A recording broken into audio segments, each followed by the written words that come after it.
So I was eating breakfast this morning at this place that had an aquarium. Like it had an aquarium with fish, What and kind of like fish? I don't know specifics, maybe like the Nemos or the Dories or something. But but Scientific names.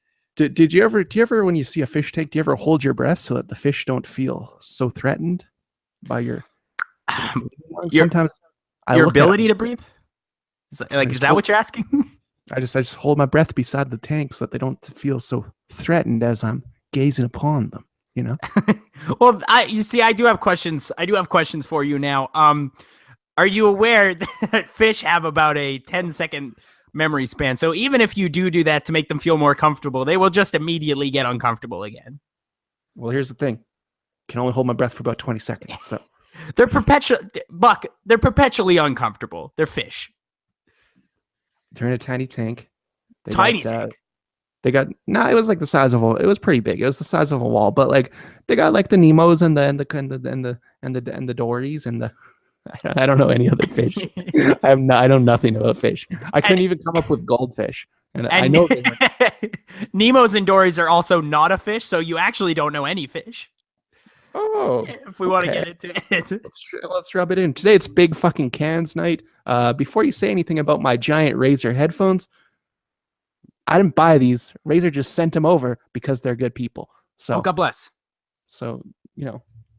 Anyway, I got this bag full of Mexican goodies that my parents brought back because they were in Mexico or something. I don't know. Oh, nice. So let's see what they got here. I haven't even opened this up yet. There was tequila but that's already Gone. gone. These are Mexican Pringles. I think they're chili lime Mexican Pringles. What's the difference between Mexican Pringles and real Pringles? I don't know. Neither of them are made of potatoes, so it doesn't matter. Got some hot sauces, some habanero hot sauces. Oh shit, that's pretty good though. Sure, those will be good. What else we got here? Oh, Mexican. I don't know what these are. Tostitos. They're salsa verde flavor. I was gonna say it looks like corn chips, but it doesn't look quite right. Those ones don't look quite right. What's this? Oh, some sort of Mexican coffee beans. Grind those bitches up. Did they at least bring you like some authentic Kahlua? No, I don't drink that shit. Oh, good call. Actually, good call. They were like Kahlua or tequila, and then your dad was like, he don't drink that shit. Let's try some of these chips. Can you hear them? Oh my God, stop. I'm wearing the Beats headphones. It's so loud. Okay, let's try it. Oh, you're crunching right in my fucking ear. It's like you're boxing my ears right now, Buck. It's like you're boxing my ears. You might as well get some cymbals. Pretty good. Yummy. I'm gonna have one more. Don't eat anymore. Don't eat anymore. Don't eat anymore. It's so loud. I'm wearing the Beats by Dre or the Beats by Apple, whoever the fuck owns that now. And it's just like, it's so up in my face. I can hear every movement. What are we talking about today? Today we're talking about some movies. We're going to talk about the new movie from a good friend of the show, Matthew McConaughey. All right. That movie is called Gold. It also stars Corey Stoll and some other fine folks. We'll be talking about that one a little bit later.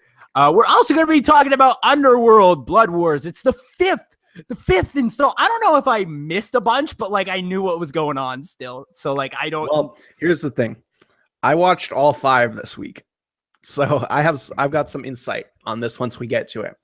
Cool. All right, so we'll be talking about Underworld, and we're starting a new franchise off in our classic series. We're going to be watching some X-Men movies, and today we're going to be talking about the very first X-Men movie with the huge Jackman, who's not that huge in this movie. He's just Jackman in this one. He's big, but he's not too big. He's not that big. He's not like as like big here's the as thing he is. about huge Jackman. In the new ones, too big. Yeah, Too so big. So big, dude. I would say he's moderately sized jacked man in this one. He's still jacked. Hairy as hell. Yeah, he's hairy. He's always been a hairy man. But we'll be talking about his old that. wife. We'll be talking about that when the time comes. Now, here's what I'm gonna pitch this out to you real quick, okay? All right. We watched 2 movies this week. What's that? We watched 2 movies this week. Mm-hmm. We watched one that is about a gold prospector who takes to Wall Street and deals in stocks. And then we watched a movie about vampires and werewolves fighting each other. Now, one of these movies is kind of interesting, and the other one is dreadfully boring. 10 guesses. 10 guesses. There's 2 options. I'm giving you 10 guesses. Well, here's the thing. I can't think you could possibly fuck up werewolves fighting vampires, right? Oh, and yet they do. Let's go into it. We're going to talk about Underworld Blood Wars now. Sure. How is this bad? How is it this bad? I don't know. Because here's the thing. I watched all 5 of these this week. They're all they're all bad, but the other ones are different than this one. The other ones have like entertaining aspects to them. The first 3 are Bill great because they have Bill Nye. And the third one I specifically love because, okay, here's how it goes. The first one is basically a Matrix clone with vampires. Okay.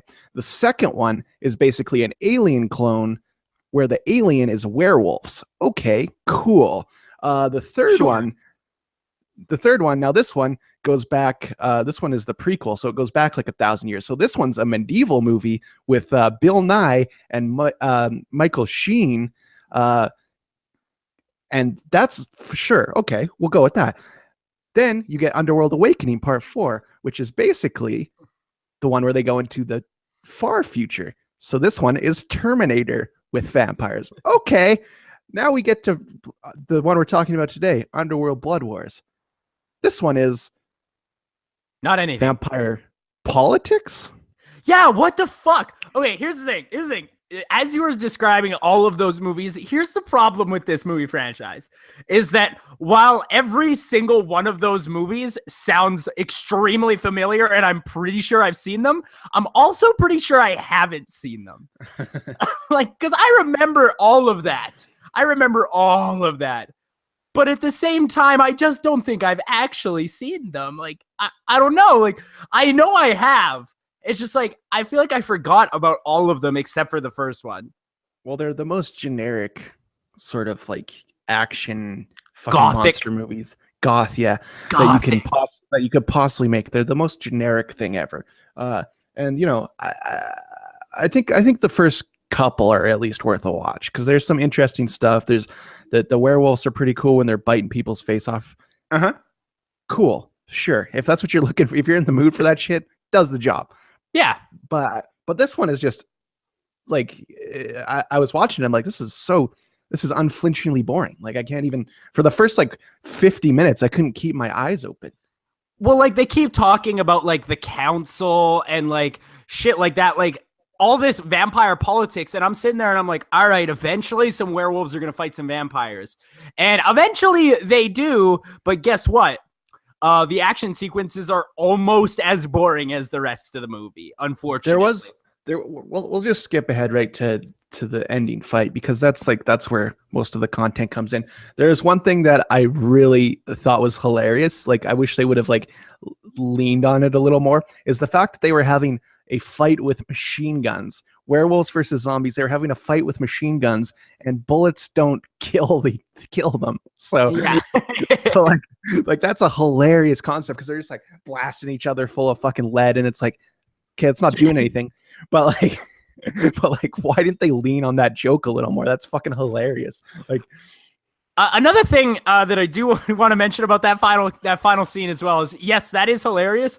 But as somebody who loves like monster movies, loves like vampire movies and werewolf movies and stuff like this, it felt like for the most part they sort of followed the rules of vampires and ignored all the rules of werewolves. They did not. They made up their own rules for the werewolves. They weren't playing by werewolf rules. They were playing by like Incredible Hulk rules. It was bizarre. Yeah, they're a little weird. Now, there was some interesting stuff I found throughout this series. Take part. You're not going to. I shit you not. You're not going to believe this. In part 3, not even 2 minutes into the film, there's a CGI baby dick. Okay. So now let me describe this for you a little bit. There's basically like it's like the half werewolf, half zombie baby, and they fucking animate him like it's like clearly a baby, but they animated like some fucking scales on him or fucking whatever. and like there's like this. It's got a glowing blue sack on this little baby dick, and you're like, so someone had to animate this. So like basically a guy straight out of fucking visual graphics school, he's like, oh cool, I got hired on for Underworld. That'll probably some cool effects in there. That'll be a fun job. And then they lay the bomb on you that you're going to be baby dick animator number 1. One of 3. Yeah. Oh my god, dude. What the fuck?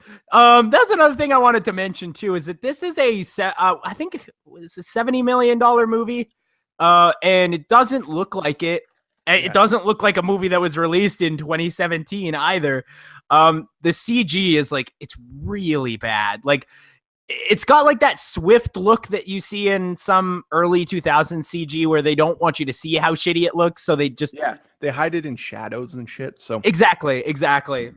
But like, it is the best out of all the movies. So that's what's crazy. It's the best special effects out of all the movies. Yeah, but maybe the least interesting. Another problem I have with this is that, okay, so this movie has 4 main characters. You got Kate Beckinsale, and I don't know if I've ever talked about Kate Beckinsale on the show, and I don't want to be that guy, but dang, dude, that is a good human being to look at. I enjoy looking at Kate Beckinsale very much. Smoking bod. So and she's fine. She's better than Mila Djokovic or whatever.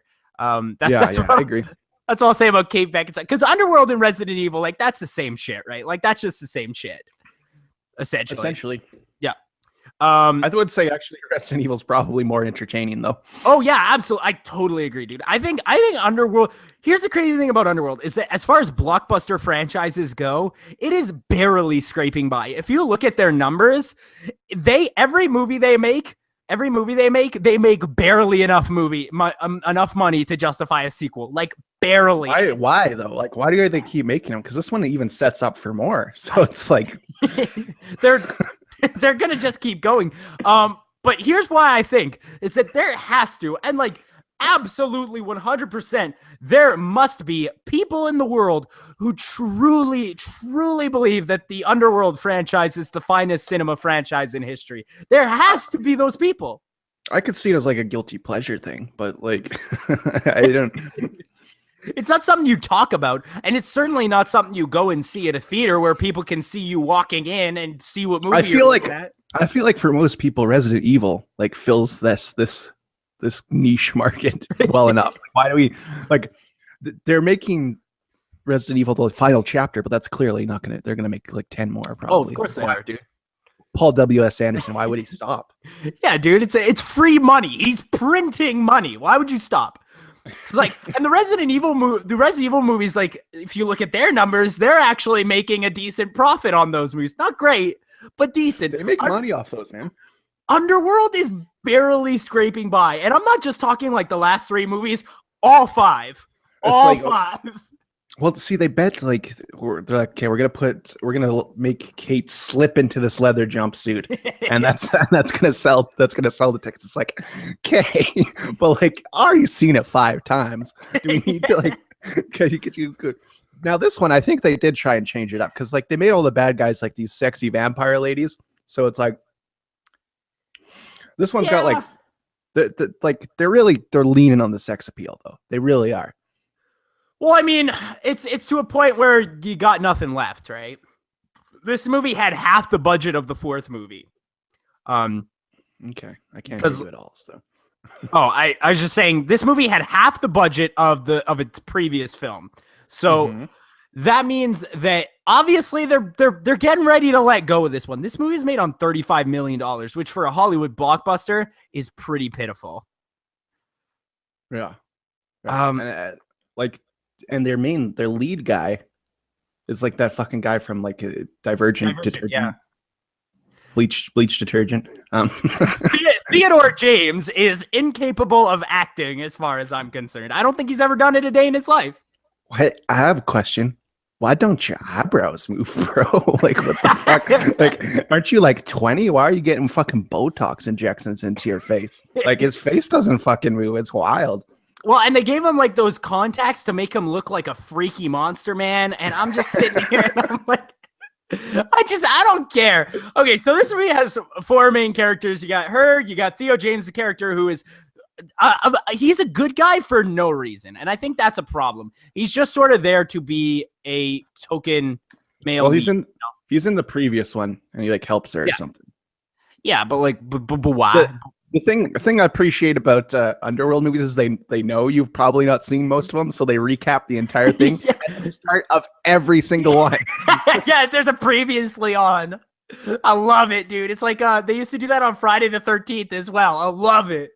But essentially, then we have the 2 villains. Okay, you got Marius, who was a villain from the previous movie. He's like a Lycan general, werewolf badass. Kind of looks old, but you know what? I'm gonna take that as a pretty good villain. I'm gonna take that as But then you got this other fucking villain who plays no part in the movie, and she's like a bad guy vampire lady, and like she has no motivation. Is my problem. Well, she's trying to take over the coven, but like, but she already did it. She already. It's did like, it. Yeah. You're on the council. Like, you're already making the decisions. Who gives a fuck? Yeah. Why are you going behind people's backs and still like killing vampires? Dude, I know so much about vampire councils now. I could fucking run for vampire president. I think. Might win. Let's do it. I might win. Dude, I might win. That's what's crazy. I might win. Yeah. And then they're like, where did you get all your policies from? You're like, bitch, I seen Underworld. And they're like, got it. People like me. I'm like, I'm the everyman. I'm the every vampire man. I'm like, come on down to the pub. Have a glass of blood or whatever the fuck. Yeah, that was another thing. Is it like, I was talking about rules earlier, which, by the way, what are the rules? What are the rules? Are the rules? I had no idea what the rules were in this movie. Because, like, they would drink the blood and then they would. Okay, all right. Here we go. I remember thinking this because this just popped back into my brain. But I remember thinking this while watching the movie. Sometimes they would drink the blood and then see people's memories, which is like, all right, that's fine. That's a pretty cool thing to do. But the bad guy villain drank the one girl's blood and it gave her superpowers. I actually have an explanation for that. It was explained in the last one. The reason why you could see each other's memories is because Kate Beckinsale and the child, they're connected because they're related. Yeah, that's fine. That's fine. That's fine. No, I'm asking why the bad guy lady got superpowers when she drank Kate Beckinsale's blood. Don't know about that one. Yeah, that one's a mystery because everybody else was drinking the blood and it's like, ooh, what a fun way to see memories. And then this lady drinks the blood and it's like, dude, it just starts like surging through her body and it's like, I have several questions. Speaking of several questions, here's another part of this movie that absolutely makes no fucking sense. And they don't even attempt to explain it. Like, don't even try.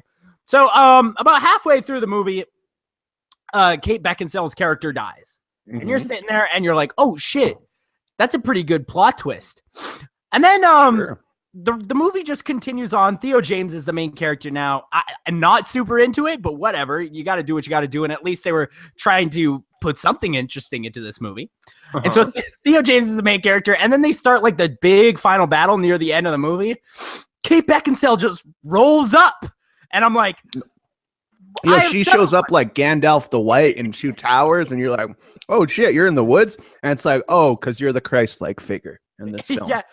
I was so upset. Like, as soon as she rolled onto screen, because like they do like a slow reveal of who it is too, but like it's a sexy lady in spandex, so you're like, I'm pretty sure I know what's gonna happen here. And it's the same reveal as Gandalf the White. I'm not even joking. They fucking pulled this shit, and Tolkien pulled it from Jesus, so it's all good. Yo, that's straight ripped, dude. Yeah, but she just rolls up and then she just starts fighting people, and I'm sitting here and I'm like, are we gonna talk about this at all, or is she just not dead anymore? Like, oh yeah, I wonder if they're gonna explain this. No, it ends and she just sits on a fucking frozen lake. Like, that's explaining it. Get the fuck out of here. That's so overall, this movie's really bad. The acting is particularly bad. That girl, I think her name's like Laura Pulver. She looks like what would happen if Eva Green swallowed Sigourney Weaver, and She is really, really bad at acting. The guy who plays Marius was the only one that I was like, all right.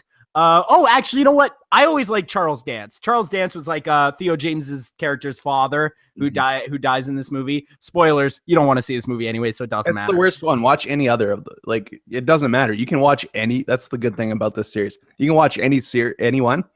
It's self-contained. It's just vampires killing each other. It's fine. Yeah, absolutely. And this one, like, I don't know. I just wish that they had attempted at all to make this a believable world, but it isn't at all. Yeah, that is a big problem. The world building's fucking... It's terrible. It's like, why are they in, like, New York, and then all of a sudden they're in a fucking castle, like, with fucking ice lakes around it? Like, where the fuck is that? Isn't that in Europe somewhere?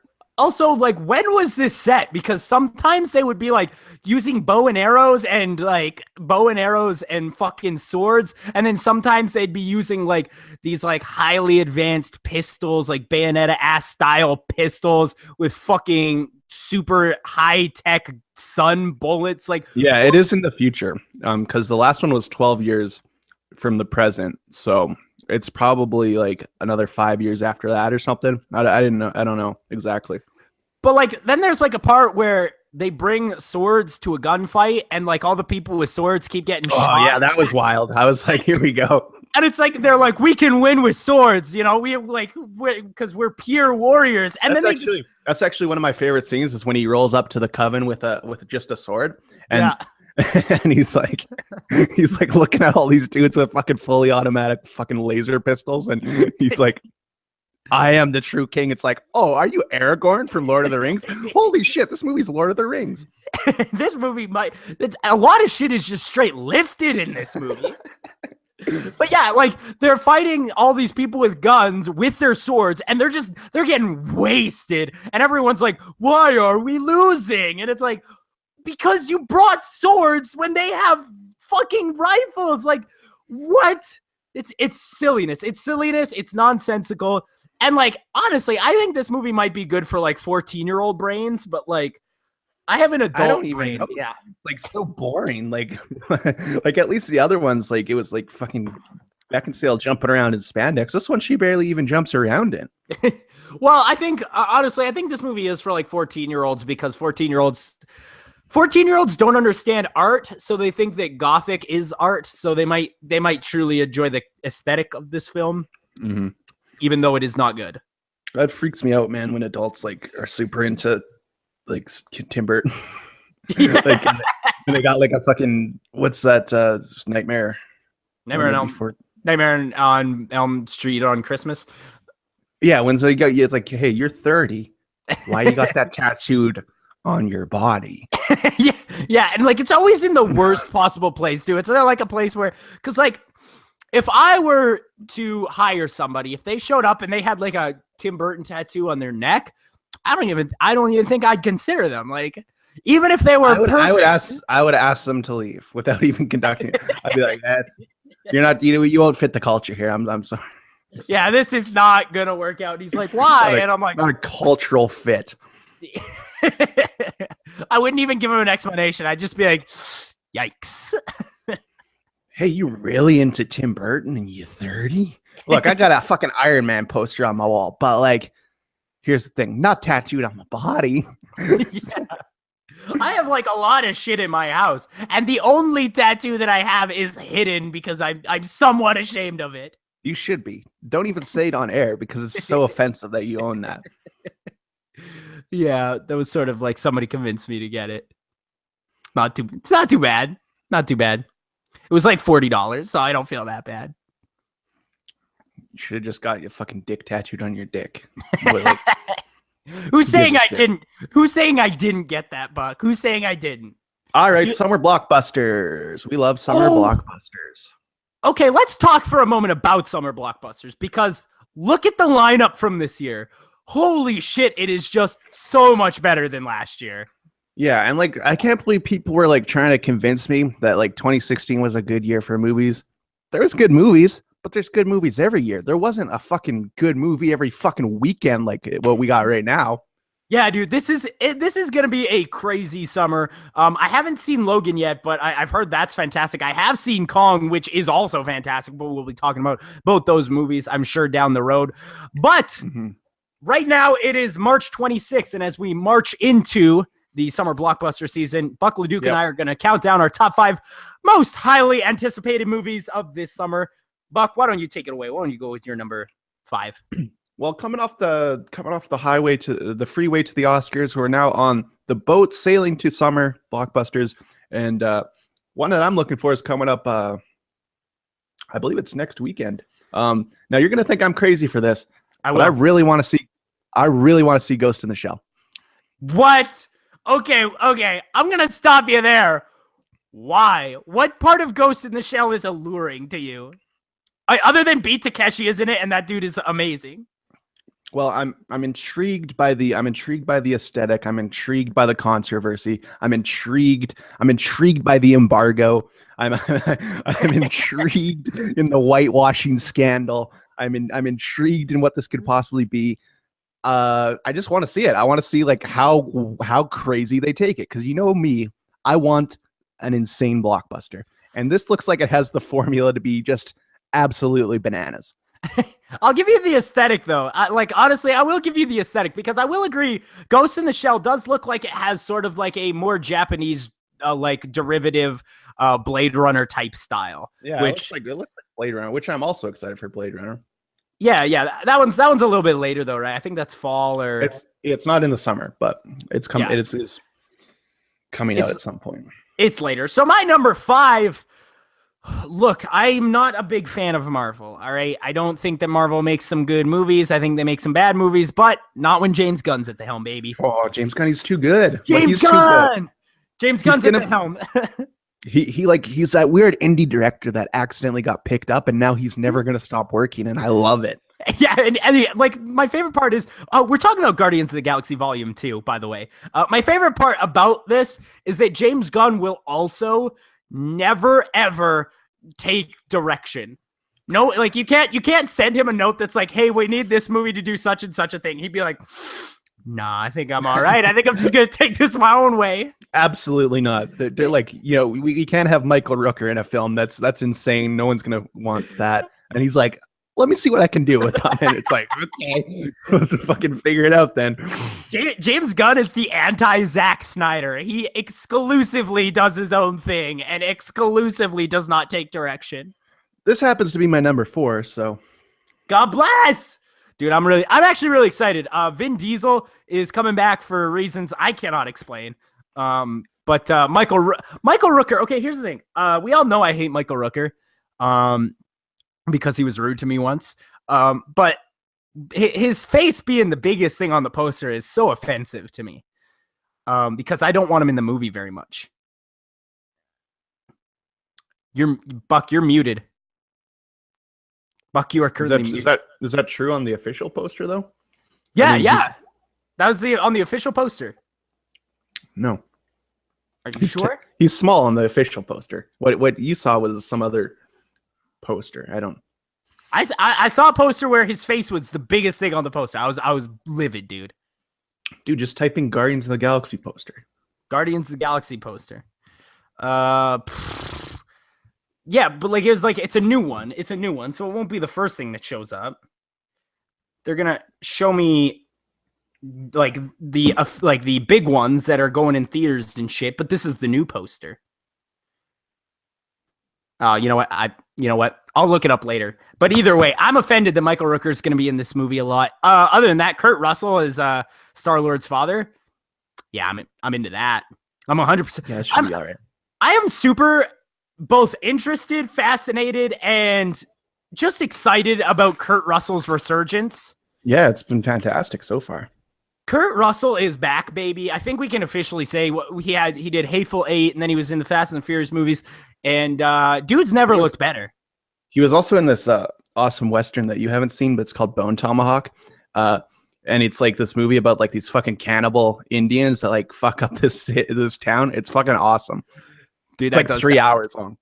Dude, see, yeah, that sounded good, but then you said the 3 hours thing, and I could watch 2 Nicolas Cage movies in that time. Yeah, I you could- just I- hate art, though. You talk about how you like art, but you truly hate it because you won't watch a 3-hour film. That's absolutely correct. I will never see anything Werner Herzog has ever done except for Bad Lieutenant 2. What are you talking about? All of Werner Herzog's movies are like fucking an hour and a half. Are they? Are they really? I haven't seen a Werner movie in a while. They're like 2 hours tops. I think like Fitz Collardo is his longest one, and that's like two hours. Yeah, see, that's the one I'm most familiar with, and I was pretty sure that was Fitz Collardo was a bit longer, but either way, my number 4. You know that over here at the Movie Epidemic podcast, we're big Elba fans. We absolutely adore Elba, and you'll hear me later talking about how much I love Matthew McConaughey as well. But seeing them together in Dark Tower, oh shit, that's gonna be good. Dude, Stephen King's finest work on screen. I've been looking forward to this for 25 years, probably. Hasn't that book been out like 5 years, or do I just not know what books are? I would bet it's been out for 20 years. 20 I would years? think. Okay. I also don't know what books are though, so let's just keep that on the record. Dark Tower is going to be insane. I mean, he wrote 7 of them, so I mean, like, yeah, but can't Stephen King write like a saga in an afternoon? well, he usually bangs out one between breakfast and first lunch. he wrote Dark Tower in a week and a half, and that's stretching it. Either way, Dark Tower looks fucking amazing, dude. I can't wait to see trailers for it, honestly. Yeah, and McConaughey is the Man in Black. I know you've never read it, but like it's gonna be good, dude.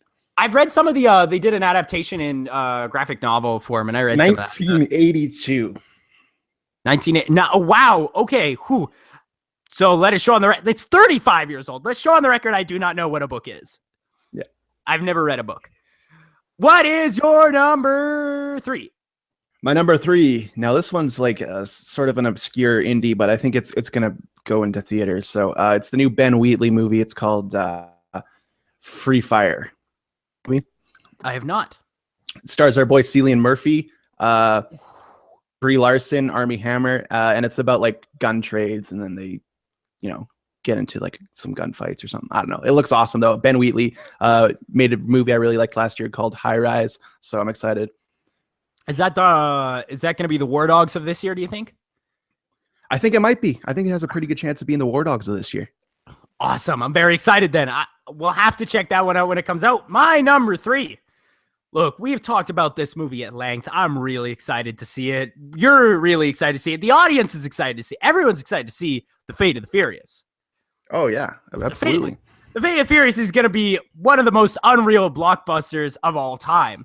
I saw an interview with I think it was Vin and somebody. I forget who it was with, maybe Tyrese or something. And Vin's like, he looks into the camera and he's like, this one is for the fans. And it's like, oh shit, because they're all for the fans. So how is this one more for the fans? Oh man, ooh boy. I just want to see The He's Rock. Like, no, this is what he said. He's like, if you're part of the Fast and Furious family, this one is for the fans. And you're like, oh shit, what does that mean? I am family. That's family. That's the most cryptic yet completely Vin Diesel thing like to say. Although I feel like Vin Diesel maybe has said that about every single Fast and Furious movie he's ever been in. It's like this, because he seemed passionate about this one. They're all for the fans. That's the crazy thing, is that none of them are for anything but the fans. Absolutely correct. The only reason I put this movie at number 3 is because there's 2 movies that I am trying to be optimistic about that we'll talk about in a few minutes. No, what's your number 2? We got The Rock. We got Zac Efron. We got Baywatch, baby. Ooh, see, this one just barely missed my list. I really want to see Baywatch. I am just worried about Baywatch because Chips just came out to scathing reviews, and I'm worried that Baywatch might receive a similar treatment. No, I would tend to agree, but here's the thing: The Rock and Zac Efron are not Dax Shepard and Michael Pena. See, here's it's the thing: unfortunate, but they're not. If they had replaced Dax Shepard with John Leguizamo, that movie would have got 10s across the board. Oh, that's a 10. That's a 10. I can imagine it. fucking buddy cop movie with John Leguizamo and Michael Pena. You just have my money. You can just have my money. You can have it. We've been saying for years that someone needs to pen a Michael Pena, John Leguizamo film. That would have been the ideal place, but you know, you already fucked that up, so that's fine. Can't have two Mexican cops, I guess. Not in this climate. We live in a world. Why can't we have two Mexican cops? Come on. I love Donald Trump's presidency because I get to be audience to it. Just like the whole wackiness of the entire political climate in the United States. There is 300 million people who are playing it and losing very badly, but I just get to watch the whole thing go down. It's crazy.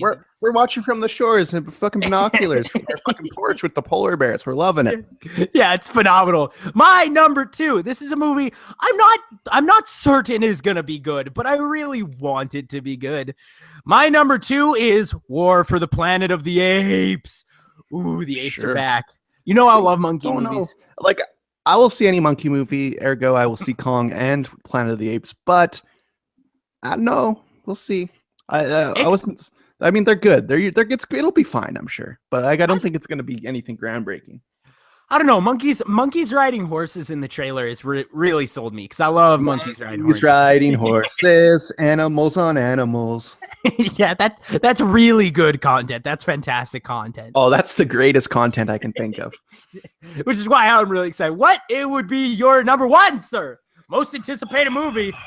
I think it's obvious, but this is a day one for me. The Fate of the Furious. Oh, see, and I knew it. I knew it, dude. Fate of the Furious is going to be unreal, dude. I'm just excited because, like, they're putting The Rock in, like, a main character role in this one, which I'm really excited for because in the last one, The Rock was in there, but, like, he was doing stuff. He was working WrestleMania, though, so it was like... He was a busy man. He wasn't there the entire time. But yeah. The Rock is always a busy man. That's why he's successful. That's why he's the best entertainer on the planet right now. My number 1, you're going to call me crazy on this one, and I've seen trailers for it, and I think it could be good. My number 1 most anticipated movie of the summer, baby, it's going to be Transformers. The Last Night, baby. The Last Night. Dude, I can't, like, it's going to be good, right? Yeah. Yeah, it's going to be good. Like, there's no way. I think it might actually be awesome. We got the fucking Marky Mark as a strong nerd. Fucking, I don't know.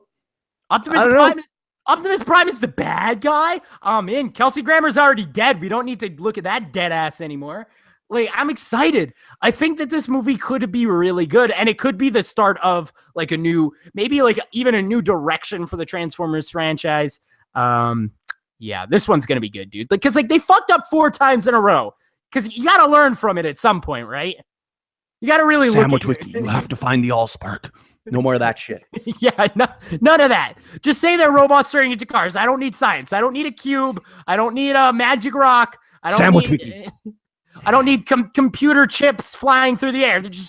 They're robots that turn into cars. Let's just run with that. Now, this is an interesting topic since we haven't talked about it yet, but Power Rangers, the movie. Ooh, yeah. What do we think about that? What do you think about the whole idea of the Transformers being an extended unit? They want to make 7. I don't know if you've seen that, but there is 7 Transformers scripts ready to go. 7 more? Or 7 like 7 more? 7 more ready. 7 more ready. 7 more? Okay. So wait, are you telling me that the Power Rangers franchise is like in the same universe? Is that what you're saying? So, as what? Transformers? No. But there is going to be 8 Power Rangers movies, maybe. Yikes! Here's the thing: is it because here's what Lionsgate is doing? They wanted to get on this extended universe, so they hit up their boy Haim Saban, and they're like, Saban, you got any new Power Ranger scripts? Saban, fucking $3 billion. One of the richest men in America is like, oh, I've been sitting on 8 Power Rangers scripts. And they're like, what? Can we make some of them? And he's like, you know what? Let me finance it. Let me give you all the money. And then Haim Saban's like, fucking, he's like breaking plates and shit. And I don't know. I think like when you have that much money behind it, and like they made it for cheap too. They made it for real cheap. Well, here's the thing: is that I think that the Power Rangers and the Transformers and the Ninja Turtles could work as one universe. I know they were never together in any form of media, but fuck it, just put them together. Who cares? They're also not owned by the same companies, which is Are they not? No. I thought they were. Oh no, Hasbro has Power Rangers and Transformers. Is that correct? No, none of those have Power Rangers. Power Rangers is its own fucking thing. It's owned by Haim Saban of Saban Entertainment. Yeah. I also like that if like sometimes the movie is just called Power Rangers, but some places call it Saban's Power Rangers. I will be calling it Haim Saban's Power Rangers until the end of time because that's what it is. Yeah, that's what the movie is called. Like I think even Rotten Tomatoes has it listed as Saban's Power Rangers right now. Yeah. Dude, it's so. I mean, I guess if you front up that much money, they got to put your name right in the title, right? Well, he's the one who originally brought it over to America, right? He got the rights to the Jew Power Ranger, and the old Japanese thing. And he's like, let's make this Americanized, and then he sold it to Disney at some point, and then it gone. Like so for like the first like 3 or 4 seasons are Haim Saban, and then. He just turned into a crazy investor who has $3 billion now, and he's like, "I got some more Power Rangers shit." I like that Power Rangers led to this man being like the richest person on the planet. Yeah, he's one of the richest men in America. Because like Power Rangers is one of those things that people like oft forget about. I think like everybody's always talking about like Ninja Turtles and like people like 80s shit, but nobody really cares about 90s shit, right? Like. We're running out of 80s shit, right? So it's like got to start bleeding into that 90s shit. I mean, what do you think about the reboot of The Matrix? How do you feel about that? I'm livid. Who's directing that? Who's directing that again? It was I don't know if there's somebody attached yet, but I think it's like they're just talking about it now. What I am interested though, I think you could make those movies better. So maybe. Oh, here's a way to make a good The Matrix reboot. All right, you ready for it? Mm-hmm. Rain Johnson directs. There you go. That's how you make a good. That's how you make a good Matrix reboot. Just get fucking Rain Johnson to write and direct it. Interesting. Yeah, I think you're onto something there. Yeah, absolutely. Oh, I'm fucking totally onto something there. We'll see after Star Wars 8 though. Who knows? Oh yeah, that's true. Because like, what if he fucks that up? Because like The Last Jedi is a really bad name, but then again, so was The Force Awakens. So, it could like the movie could accidentally be good. I have trust in Rain. I have trust. See, that's the thing about The Force Awakens is that it's good, but it's certainly an accident. Like J.J. Abrams did not mean to make it that good. Yeah, he was trying to make fucking Star Trek 09. He was trying to make that shit, and they accidentally slipped into something a little better. Yeah, absolutely. Do you want to talk about X-Men? Yeah, of course. Ooh. Here's the thing. This one's real good. Then we're going to talk about the first X-Men movie. I love X-Men 2000. This movie is really good, but there are things I noticed this run around that I didn't notice ever before. Because watching a movie just by itself and then watching it like critically for like reviewing purposes are completely different experiences. And you notice little things like the music in this movie is like really bad. Like it's really fucking shitty. Like it's like almost unbearable. Something I just never thought to look at or listen to. But if you really stop for a second and listen to that music, it's atrocious. Yeah, and it's really always bad. On when they're talking and shit. It's like, what is this? And one thing I did notice about this that I find interesting in the climate of superheroes nowadays is that there's it was back when superhero movies weren't cool. So there's like a lot of little jokes. It's like, what kind of name is Wolverine? It's like, you know, they're poking fun at this shit. It's like, what is that? It's a spandex suit. It's like, it was back when superhero movies weren't cool. So like you had to like play it off like you're a cool guy, and you knew that it was ridiculous. Yeah, and you're sort of making fun of it as you're like a proprietor for it. But like what I like about that, which you don't see now, is that it didn't take itself 100% seriously like all the superhero movies now. Batman. And I think that like helps so tremendously. And like I'm thinking like the Spider-Man Homecoming movie might have some of that just based on the trailers that I've seen, but it's not going to be like this where it was just so innocent.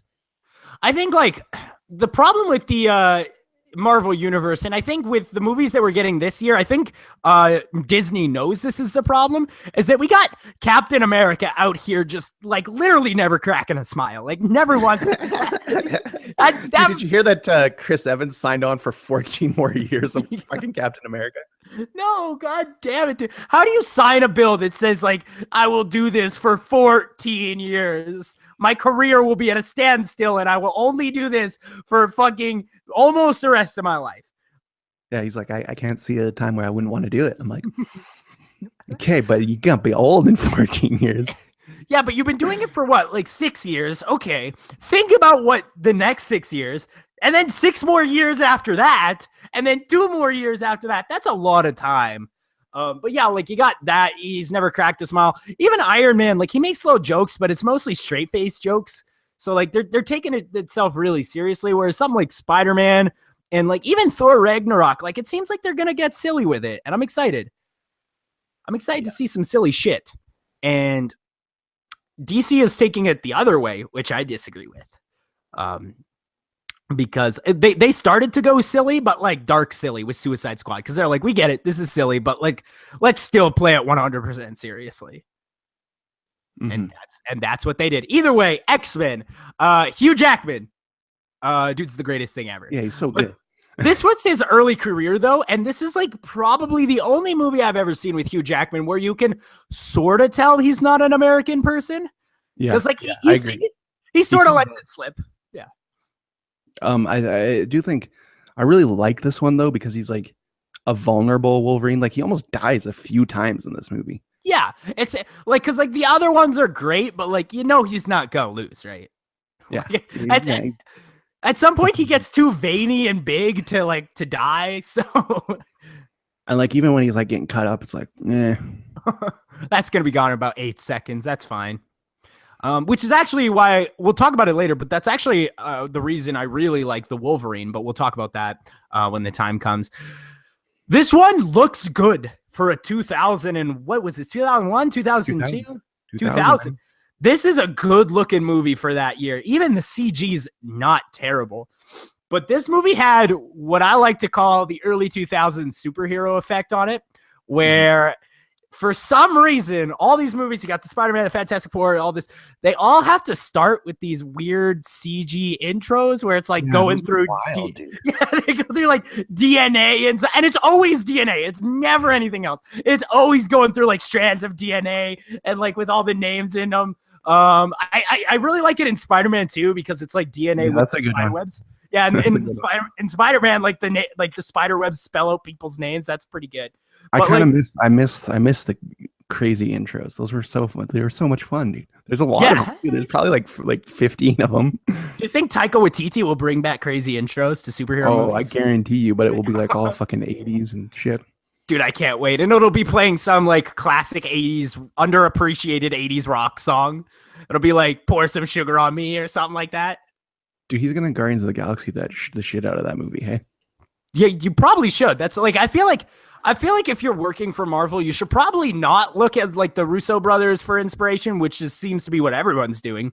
You probably look at what James Gunn's up to because his is the most successful and most critically received. You know, the Russo brothers just made Community, like they just directed Community episodes. Like why are we seeing what they do and think that's successful? Like they only directed Community episodes. Like is anybody listening? Community, the Dan Harmon show. That's not even very good after the first season. Did they do Captain America: Civil War? Yeah, maybe. Yeah, I think they did. I think they did. Yeah, that was a mistake. That was a mistake giving that to them because they sure bungled that right up. This movie is also like, I don't know. X-Men is also just like got really good characters in it, which is weird to say because it's a superhero movie and you shouldn't have to say it, but this day and age, you do have to say it. This movie has really good characters in it. Jean Grey, that's a fantastic character. What is so good about this movie is that the main protagonist and the main antagonist see each other as not quite like-minded. Like they are like-minded. They both have similar agendas, but they're more allies than they are enemies. Mm-hmm. they have different ways of going about things, but like Magneto and Professor X are allies in this movie. Mm-hmm. And you could never have depth like that in a Captain America movie. Now it's like, oh, that guy put on a skull on his face. Now he's crossbones. He's a bad guy now. Like, like it's completely bonkers, man. It's completely bonkers. It blows me away. Yeah. Well, I think like that does work too with like the X-Men, like the whole lore of it and like how the mutants are persecuted. I think that works as like, I think it's a better story than most of like what Captain America. It's a guy with a red skull. I don't fucking know. Yeah. What? Oh, was he a Nazi? All right. Okay. Cool. Classic. But then with this one, which is unfortunate that they went where they went with this series, but I think they're pulling it back now. Yeah, they're pulling in the reins, dude. They're getting it sillier. James Gunn should be fucking like puppeteering all this shit, and I think the Russo brothers are. James Gunn should be like the CEO of Marvel. Like just like let him make all the decisions. Hell yeah. Didn't he work on like what was that old comic book that turned into a movie? Was it Toxic Crusaders? What was it? Didn't James Gunn have something to do? I don't know. Yeah, maybe. Toxic Avengers. I feel like James Gunn had something to do with that, dude. Either way, like I think James Gunn has experience, and he took that experience and amplified it. Whereas the Russo brothers are like, well, here we are. We were just directing Abed, so let's make a superhero movie based on, I don't know, the first Avengers movie, the tone of that movie. Just keep that tone. It's like, ooh. Yeah, he did work at Torma during those movies. Yeah. Yeah, dude, that's a good poll. Who is it who made those? Lloyd Kaufman, the craziest person on the planet? Yeah, Lloyd Kaufman. And James Gunn wrote Tromeo and Juliet and Tromaville Cafe. And he worked on Citizen Toxic Avenger Part 4. Ooh, that Toxic Avenger Part 4 is good. I forget. Was it Toxic Avenger that was the movie, or was it Toxic Crusader that was the movie? Because one was the movie, one was the TV show. Toxic Avenger was the movie. Oh, okay. Because like the movie was like R-rated, but the show was like a kid's show, right? It was like something like super. I'm not sure about the show. I don't know about the show. Something super backwards. Have you ever seen that interview that Lloyd Kaufman did with James Gunn? And James Gunn is like, I do not remember doing this. It's like, no. That does sound like something that would happen though. Lloyd Kaufman was like on the set for Guardians of the Galaxy, and he just like did an interview with James Gunn in James Gunn's trailer, and like I saw James Gunn posting about it. He's like, "This is my old boss, but I do not recall this at all." Oh, dude, it's good. It's good stuff. I love Troma Entertainment. We should do a Troma week sometime. Yeah, fuck it. Yeah, but hell, do they still make stuff? Hey. They were making something like really weird, like it was like a porno. What was it, like porno Romeo and Juliet or something like that? Maybe I don't think they make anything anymore. But rest in peace, Lloyd Kaufman. Oh shit, that would be a good hit for the Death Pool. Might have to crank that one next year. Yeah. Let's. I feel like we're not really talking about X-Men. Patrick Stewart and Ian McKellen have probably the best on-screen chemistry of any two actors on the planet. Yeah, they're so good. They should be blessed that those guys wanted to do that for so long. Yeah, like, and they still kind of do. Like, that's so crazy. Well, it's over now, but was Ian McKellen is not in Logan, right? No, Ian McKellen. I think he's dead in that movie. Oh, okay, that's fine. But yeah, because like the whole point is that it's like 100 years later or something. And like those two guys are still cool because Logan, like he's invincible, and then Patrick Stewart, because I don't know, because he can just live forever. Whatever. In X-Men 3, he gets like torn apart and dies and shit, and then he just shows up later in like was it X-Men Origins or Wolverine? He just starts showing up eventually. Mm-hmm. Yeah, but the original X-Men has like so many good actors. Halle Berry's in there, and this was when Halle Berry was like. Dude, this was when she was in her prime, smoking hot, Halle Berry. Sure. They did make one really bad mistake though. Really bad mistake. James Marsden.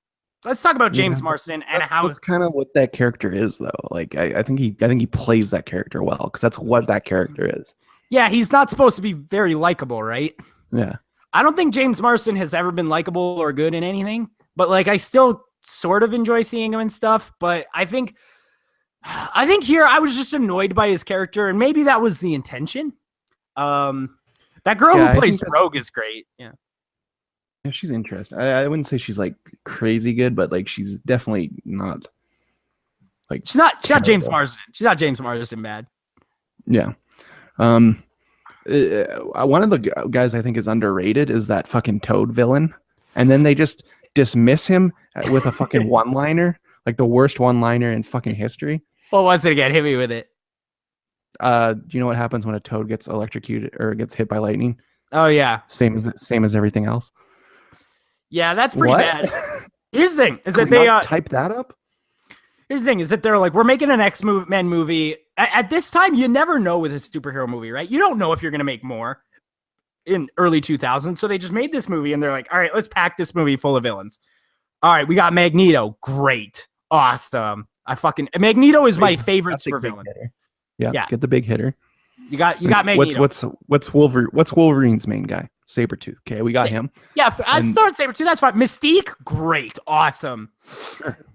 And then they're like, want to throw in Toad there for like it felt like they threw in Toad for good measure. Like, why just throw him in for good measure, but not have him do anything? We got to kill one of them, right? We got to kill one of them. Yeah, like, and then have him do nothing. He doesn't do anything in this movie. There's a part where he eats a bird. He's always great though. Like every time I see him and he's talking about like hacking and shit, it's like, oh, that's great. Why doesn't he say more stuff? Yeah, why is he not at a computer right now? Is he sitting in a swamp? What's going on with this movie? Why isn't he typing on a keyboard with his fucking tongue? Yeah, I agree though. That character, what a total waste. Mystique, they used her great. Sabretooth. Yeah, she goes toe to toe with Wolverine in this movie. That's crazy. Yeah, and it's dope. That being said, I do want to. Okay, I actually disagree. That's what I was about to go into. I hate that scene where she fights Wolverine, because you don't know what's going on because they're both Wolverine, and like you can try and keep track like peas under a cup to which one is the real Wolverine, but eventually you're gonna lose. You're gonna lose with track of which one is which, and then the movie just becomes Hugh Jackman beating the shit out of Hugh Jackman.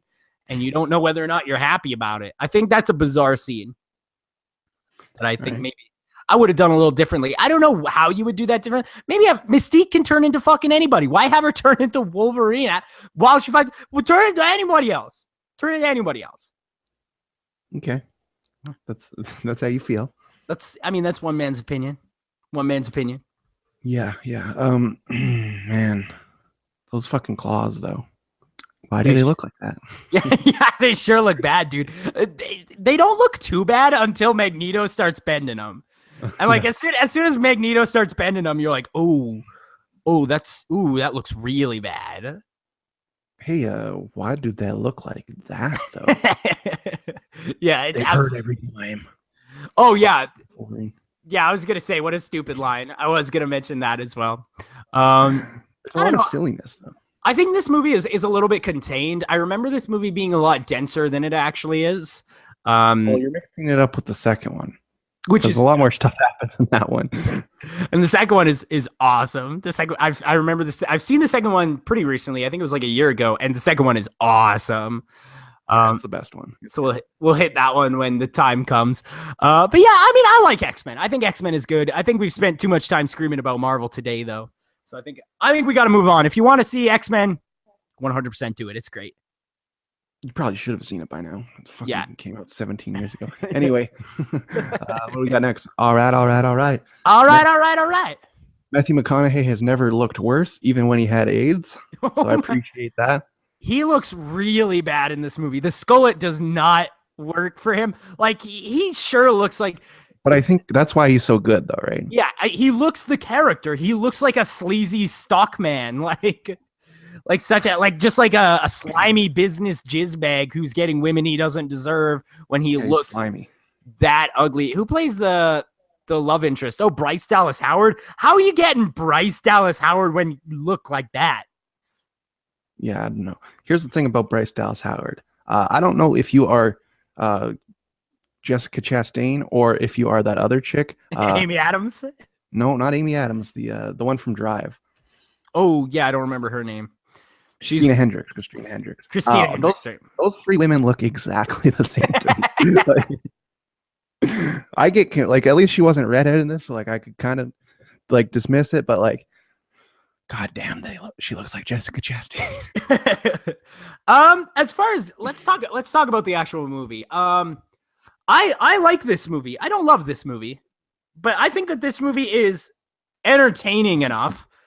The first hour is kind of boring, but then it really picks up steam in that second hour, I'd say. Like it's a tough grind to get there, but once you get there, I think that it's rewarding enough. This is a true story, and I love when true stories are actually interesting to watch, and this would be one, I think. Well, here's the thing. They didn't even like this is loosely based on a true story. Like it barely has anything to do with the true story other than the company that found fake gold. Other than that, it's not even the same characters or anything. Make it crazier. Like why does it like this barely was like even entertaining at some points. It's like make it wilder. Like it's already not based on a true story really at all. So just like go crazier with it. Like you have this absurd character and he barely does anything that crazy. I think, like, I do agree, because there are parts, like, for instance, there's a part where they're like, to get our contract, you have to go into the tiger pit. And it's like, oh, shit, that is wacky. And then he goes into the tiger pit and he starts petting it. And you're like, oh, this is where we're going with this, huh? He's not really going to do it. He's just going to pet the tiger. All right. They're doing a gag. They're doing a Yeah. gag with it. Okay. Doing a little bit. Performances are amazing. We already talked about Matthew McConaughey and Bryce Dallas Howard, but let's talk Edgar Ramirez. How good is that dude at acting? That guy is insane. Yeah, I don't really know that guy from very much stuff, but like every time he pops up, I'm like, god damn, that guy's fucking good.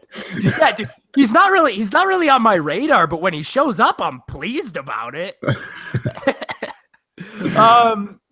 Then you got one of the main bad guys played by Corey Stoll. Oh, we love Corey Stoll, though. I hate him. I hate the man. I hate him. I think he is so bad at acting, and he's tough to look at. I think he's always fine. I think he's always been fine. I remember I was watching the movie. He showed up, and I was like, "Oh, are you are you serious? Or really? We're doing Corey Stoll?" Oh, dude, I was mad. Holy shit, I was pissed. He's good friends with Woody Allen. Is he good friends with Woody Allen? That actually makes sense because he was in that Cafe Society movie. Yeah, he was in Midnight with Paris. Was he? Oh, yeah, you're right. He was in Midnight. Yeah. A lot of those fucking movies, man. He's in a lot of those fuckers. Well, there you go. I feel like he might be in another one, too. That proves that he's just as shitty off screen as he is on screen if he hangs out with Woody Allen. Yeah, they're good friends. Yeah, dude, Woody Allen makes good movies, but I'm sure he's a piece of shit to hang around. It's like, he probably hates a lot of shit. You know, like when you watch a movie and you're like, man, that is a good actor, and I guarantee he is super not cool to hang out with. He's probably not that cool. Yeah, like Bradley Cooper. Bradley Cooper would be fucking horrible to hang out with. Same with Chris Pratt. Chris Pratt was like probably one of my bottom 10 to hang out with. I don't think I would ever hang out. You know who I bet you is also not cool? I bet you Paul Rudd is really not cool. I bet you he is super not cool, dude. Paul Rudd seems like he sits. I don't even think he seems like a man who has no interest to me. Like he probably doesn't like sports or film. He probably just sits. He doesn't seem like he likes music at all. He seems like he sits. I don't think I would doubt that he's married with kids at all. So I think he might just hang out in an empty flat all day. Just waiting until his next comedy role with Jason Seth Segel. Rogen. Yeah, Seth Rogen, Jason Segel. Yeah, there's a lot of people like that, and I think Woody Allen is one of those people. I think Corey Stoll is one of those people, but I also don't think he's good at acting. Yes. Yeah, this movie, like, I really like the second hour because I'd say it gets bonkier. Like once they start getting money and they start spending their money in wild ways. Yeah, that's pretty fun. It gets really fun. But the first hour is so painful. Like, it is really painful. It's literally just them sitting in the jungle. The Ring of Fire. We're chasing the Ring of Fire. Yeah, just like, talking about. What are you talking about? Talking about the fucking Ring of Fire. Got Edgar Ramirez out there just talking to Matthew McConaughey. Both masterfully acting, by the way. And but nobody's saying anything. Why? What are you even talking about? I don't understand. Yeah, I started fixing it. I think it feels like it's the definition of a solid movie, really. Like it's fine, but it doesn't take any risks, really. Yeah, no, I totally agree. I'd say 2 hours. That'd not be 2 hours. I'd say this isn't a movie you have to see. I would definitely say skip Gold. It's not that interesting, unfortunately. Yeah, it's like you know, it's like if you know how like David O. Russell like tries to copy Scorsese. Yeah, Like, badly. This feels like someone who's worse than David O. Russell trying to copy Scorsese. or even like, and the crazy thing is, I feel like what happened was they were like, hey, Matthew, we want to make a movie with you. And he was like, okay, so I want to remember Wolf of Wall Street. And they're like, yep. And he's like, I want to make that movie again, but I want to be the guy. And they're like, and they're like, I want to be greasy. And they're like, yeah. Okay. Because like this is a story that also took place in like the mid 90s and it's just injected into the 80s for some reason. Like, yeah, absolutely. Just arbitrarily injected into the 80s. I mean, it works, I guess, but like, why? Yeah, I think it was 88, but like the actual story happened way later. Yeah, it happened in the 90s. Fucking, it was a Canadian company too. I saw the headlines for this shit. If it's new enough that Buck and I remember it, didn't take place in the 80s. Didn't take place in the 80s. That's for goddamn sure. For fucking sure. Yeah, I don't know. I felt like very stone-faced watching this movie. I didn't think that it was bad. I kind of like it, but like, would I ever watch it again or even recommend it? Yeah, it's a one-time watch, but I think it's like McConaughugh. Like, he's just so fucking intriguing. I think that's really what does it. Well, and he completely transforms himself for every role. And who would have thunk, who would have thunk that Matthew McConaughey would get this good at acting? It's crazy. It's the whole Channing Tatum thing or the I don't know. I guess I always call it the Matthew McConaughey thing because that dude was like super shitty at acting. And then he was like, oh, I think I might want to take this seriously. Ryan Gosling thing. Sure. Yeah. He was like, I'm super shitty at acting, but I think I'm going to take it seriously for a minute and see if I can accidentally become the greatest actor on the planet. And he did. It's fantastic. Wild. Yeah. Absolutely fantastic. Other than that, though, I would say that go watch something better, like even some like Interstellar or like Dallas Buyers Club, which we mentioned earlier, which is a great film with Matthew McConaughey. Watch Mud. Fuck everything else. Watch Mud. Mud is awesome. Mud is great. Mud is like a once every 4-month watch type of movie. That's a great film. Let's do a bit of trailer trash. Ooh, let's talk trailers. How about Zack Snyder back in the cut? See, I had talked to you about this, and like the trailer looks so good, but it's Zack Snyder, so it's like, it's tough. I think it looks good except for Cyborg. Why is his face just photoshopped onto that fucking CG monstrosity? Also, could you get him like half of a suit and then because why you have they're literally CGIing half of his face and you can clearly see where it's not done yet, obviously, but you can clearly see like at the half line of like green screen on his face. Like, my issue with because like all the other superheroes look good. Wonder Woman, that's dope. Batman looks good. Aquaman looks fucking awesome, dude. Oh, dude. Aquaman's gonna be. I'm really excited for that movie. Yeah. But then you got Cyborg, and like Cyborg is a neat idea, but like you see him in the trailer, and you're like, he's just doing Iron Man stuff. Like he's literally like putting his hands out to put giant rockets out of his hands, and then like the other half of his mask like comes over like a fucking Iron Man mask. It's like, I've seen this, and I didn't care for it. What about the Flash? How do you feel about the Flash? Don't care about that kid. I've seen that kid around. Yeah, what's he been on? He's like fake Justin Long, which is already pretty fake. No, he was in Fantastic Beasts recently. Oh yeah. What's that kid's name? He's like also on like Perks of Being a Wallflower. Ezra Miller. Right. Yeah, I don't think I need Ezra Miller to be a superhero. Yeah, I don't need Ezra Miller to be a superhero. I think I'm okay with that without seeing that. That's not my blood. Not my blood. Other than that, like, I mean, I think this movie could be good, but I said the same thing about Batman versus Superman, and that's the worst blockbuster film of all time. Well, like they do seem like they're trying to lighten it up. They got like the I'm rich Batman jokes. Okay, I was laughing at that. I was laughing when he's like, "What's your superpower? I'm rich." That's a pretty good, because everybody's thought it. Everybody has 100% thought that. Yeah. what was I gonna say? Oh yeah, you know what gets me just like blood fucking red mad? Okay. You ever having a conversation with somebody about bad superhero movies and then they bring up Spider-Man 3? That gets me just blood red mad because, like, sure, at the time, Spider-Man 3 may have been like an example of bad superhero movies, but there have been 30 worse ones that have come out since. So, like, Dude, I don't even hate. I like the fucking most of them. Most of the new superhero movies make me like Spider-Man 3.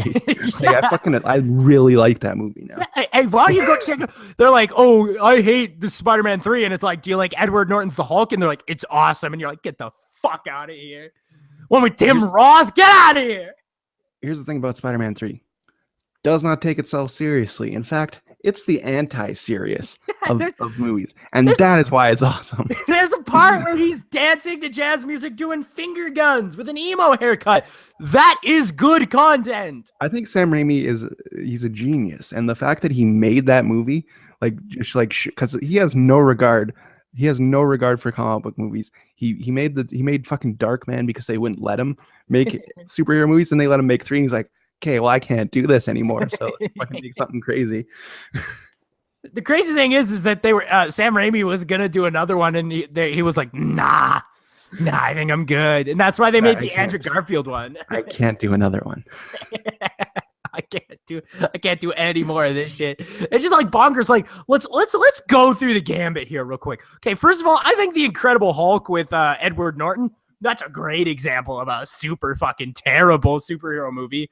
The first Thor movie. What else? We got Batman versus Superman. I Man can't believe of Steel. people like the first Thor movie. That one's like people like that movie. I think it's fine. It's a comedy. I don't think it's like a good movie though. Fish out of water comedy. It's fine. But what's that big metal guy that they fought? Do you remember? I don't. It was a big. I remember what he looks like. He's got fire for face. He's got a fire for face. But then there's like Iron Man 3, and it's like, why do people talk about Spider-Man 3 and no one mentions Iron Man 3? Because people liked Iron Man 3, and I truly do not understand. That is an Iron absolute Man mystery. Right. No, it's not. It's like the worst ever. I would put it like my number 2 least favorite superhero movie ever made. Right next to it. Better than Doctor Strange. Ooh, shit. You know what? Shit might be close. I wouldn't say it's better, but I'd say shit is close. I'd say it's a rough. I might like Iron Man 3 better than Iron Man 2, honestly. I mean, that's one man's opinion. Iron Man 3 is not a real movie as far as I'm concerned. Iron Man 3 is better than Age of Ultron. I disagree with that one. I think Age of Ultron's got some good stuff in there. I don't think it's great, but I think there's some good stuff in there. Right, Another. Well, I just like seeing suits attack each other. It's fucking fun. It's fun as shit. Another trailer came out this week that it's a movie I didn't think I would be excited for, and then I saw the trailer and I'm like, oh shit, that does look good. Captain Underpants. Like, how could that? Are you serious? You don't think that looks awesome? No, I think I won't even see that movie. Oh yes, you fucking will. Oh yes, you will. I will make sure you see that movie. No, I won't see that one. Absolutely, you will. You'll be watching Captain Underpants. That is the movie I did not know I needed. That movie makes me feel the same way I'm sure Power Rangers makes some people feel. That movie's gonna be good. Ed Helms is Captain Underpants. Come on, man. How do you say no? Just the whole concept. The whole thing, just every sentence. If there's not like a flip book in that, if there's not like a flip book animation, I'll fucking shoot up the theater. This is a call to all cops in the area. I will shoot up the movie theater. He'll come carrying. He'll go to a kid's movie carrying. I've got my pistola tucked in. Just in case there isn't a flip book. Will you at least wait until after the credits? Yeah, I'll wait. I'll give them some time to get there. I'll tweet it out first, like they know. Yeah. So it can be posted. Yeah. Posted outside the movie theater. Oh my god. Other than that, did we get any other new trailers this week? I think those were just kind of the big ones. Yeah, I feel like there's more, but it doesn't really matter. Yeah, who gives a shit? We're just good. Justice League and Captain Underpants. Those are gonna be the best movies of all time. Just kidding. They'll both probably be bad, but we'll see. We'll see. I think Captain Underpants could be good. I keep wanting to say Captain America, but that ain't right. America. Fuck yeah. Fuck yeah. Thanks for listening to the pod. Yeah. You got 500 downloads on iTunes in the last 3 months, so somebody's listening now. I don't know who. I don't know who you are, but thanks. Yeah, keep up the good work. You can follow me on Twitter at Chadley the Movie. Yeah, you can follow me at Last Cool Dude, tweets and things, and hit up the feed on iTunes or wherever you get it, YouTube, Punch Nerds or Movie Epidemic. There you go. Adios.